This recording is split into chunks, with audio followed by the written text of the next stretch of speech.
Hi, I'm Mary Logsdon, and here I am once again at your library.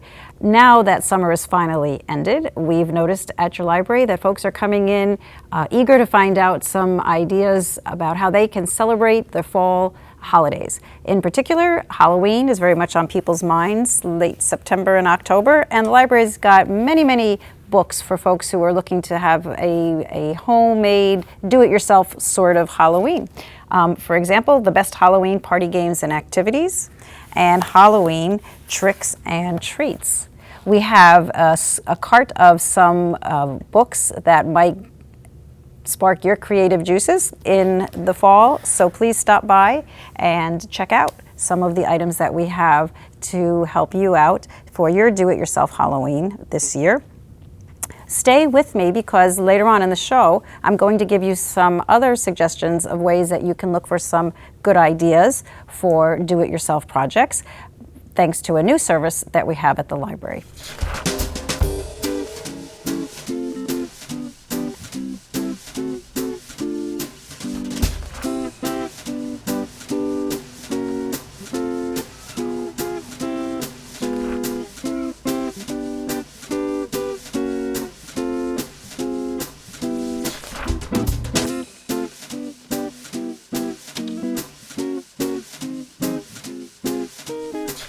Today at your library, I'm going to bring back one of my favorite features, which is to sit down with a library staff member to get to know a little bit more about her. Today, I've been able to talk Mary into coming today. How are you? I'm doing well, thank you. Mary works in our circulation services area of the library, and the folks there are the people who most of you in the community see because, well, why don't you tell me, what is it that happens primarily in circulation services? Usually it involves a lot of helping people at the desk with their accounts, setting up new accounts and welcoming them to our library.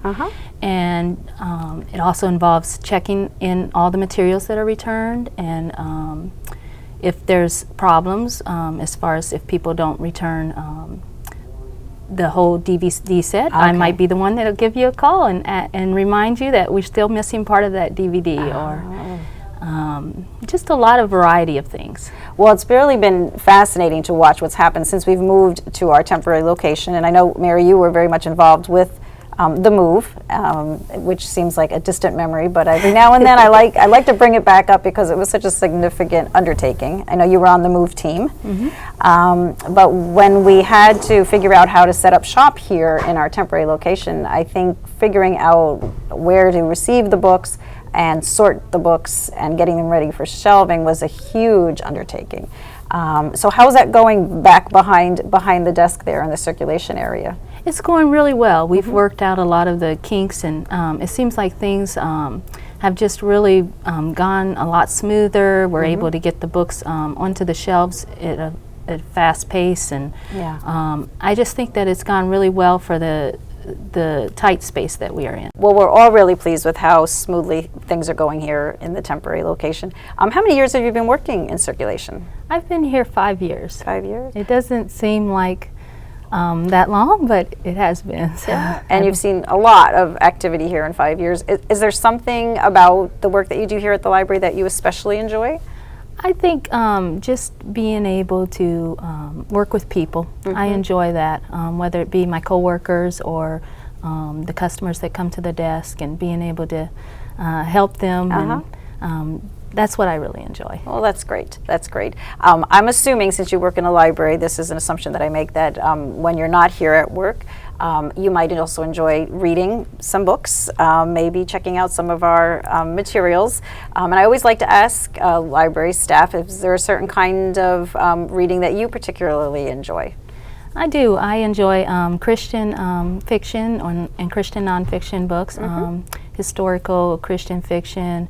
I like books that have a theme about God's redemption and His faithfulness, and just hope and inspiration. And that includes nonfiction too. I like when someone has a story to tell, and you just see how God works in their lives. Well, I know that, as a matter of fact, you maintain a staff picks shelf I do. Here at the library, which we have located near to the information desk, and it's a heavily browsed area. I think a lot of folks come in and head right for the staff picks and new arrivals section just to get some smaller collections of books to browse. And I see today you brought one of your staff picks. I did. So what have you got today to share? This one is a Christian historical fiction. It's just about, it was set in the 1870s, and it was about 16 different women who went out to the West to be kind of like a mail order brides. Okay. And so it's just interesting how things didn't turn out quite as they had planned, but how it all worked out in the end, and how their lives changed. And the title is 16 Brides. That's correct. Is this author Stephanie Grace Whitson? Is she someone? Is this a part of a series, or is this a standalone book? This is a standalone book. Okay. So, Great. Yep. And so I see that your staff picks are called Morton's Picks. that's correct. Okay. So if folks are interested in this sort of book, as you just described it, they're likely to find other books like this on your shelf, which is a fun thing. About how often do you change the titles that you have out there on staff picks? I like to keep an eye on how well they're circulating. Usually it ends up being about 9 months to a year that they'll stay on my staff pick shelf. Okay. Well, that's really a nice thing. I know that a lot of folks who work in different areas of the library enjoy also having a hand in making recommendations of reading for our customers, and we really like the diversity of reading that our staff is doing because it very much reflects what our community is reading. So we're glad that you're participating in that. And I very much appreciate your sitting down with me today. I know you've got hundreds, if not thousands, of items probably returned that need to be checked in and readied for the shelf. So it's just really nice for you to take the time to talk to me today. Well, thank you for having me. Thank you, Mary. And I hope, folks, you'll stick around because we're going to show you some of the new arrivals that have come to the library this month.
As I told you, we do have a new service here at the library to help you get some great ideas for do-it-yourself projects at home.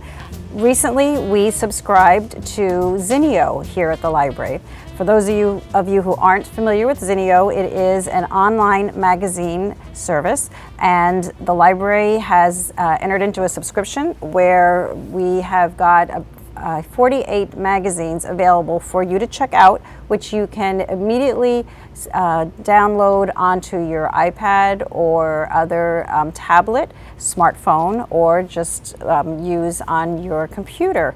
What's nice about Zinio is that once you've checked out the magazines that you're interested in, they are yours to keep on whatever device it is that you have that you're using to read the items.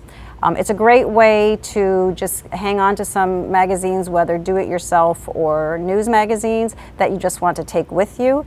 As you know, the library has over 100 magazines here in the library that you can check out for a week. What Zinio provides you is a digital version of many of the most popular magazines that are available. So I've just thought today I will show you just real briefly how to get to the Zinio collection on our website.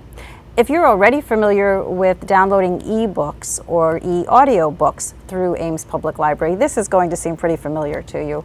But for those of you who are brand new, I'm just going to walk you through some of the basic steps. As always, you'll begin at the library's homepage, amespubliclibrary.org. And when you get to the homepage, on the left-hand corner of the center of towards the top, there is a button, Downloadable Content. That's where you're going to go first. And at this point, we split our downloadable content between the ebooks, as I said, those provided through Wilbur, and Zinio. So we're going to click on Zinio, Download Magazines. At this point, if you're doing it from home, you are going to be asked to enter your library card number and PIN, because obviously these are resources that are available to card holders. The Ames Public Library Zinio collection then does appear. And as I said, we are subscribing to about 48 magazines currently. Each month when a new issue comes out, or if it's a weekly when a new issue comes out, it will be available as soon as it's available out on the newsstands here on the library's Zinio page. Since I was talking a little bit about Halloween and do-it-yourself projects for families, I thought I would point out some of the magazines that would be particularly interesting for folks who are in that frame of mind right now. For instance, Country Living, the current issue, Trick or Treat. We also have Eco Parent, which is a magazine that features articles about home and garden and parenting. Family Circle, Handyman, and then in addition to that, we've got Holiday Baking, A Better Homes and Gardens publication, House Beautiful, Crochet Knits. So there are a lot of magazines that I think you'll agree might just really help you with your creative projects at home. I'm going to give you just a quick look at what the magazine how it will appear on your computer. So I'm going to click on Country Living, and at this point I'm going to be checking it out. It actually is a library checkout. Another thing that is nice about Zinio is that magazines do not expire.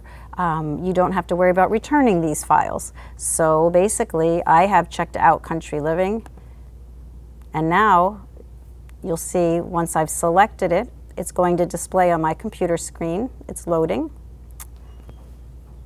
And essentially what you have now is an exact digital replication of what you'll see in the magazine if you were to hold it in your hands. The ads are there, all of the brilliant colors, articles, and it's really a pretty satisfying magazine searching experience if you've got a tablet, a laptop, a smartphone, something that you bring with you and like to have materials on while you're reading or in a waiting room. Give it a try. So I invite you to stop by the library if you want some assistance using Zinio. If you've got any questions about any of our technology, please stop by the information desk.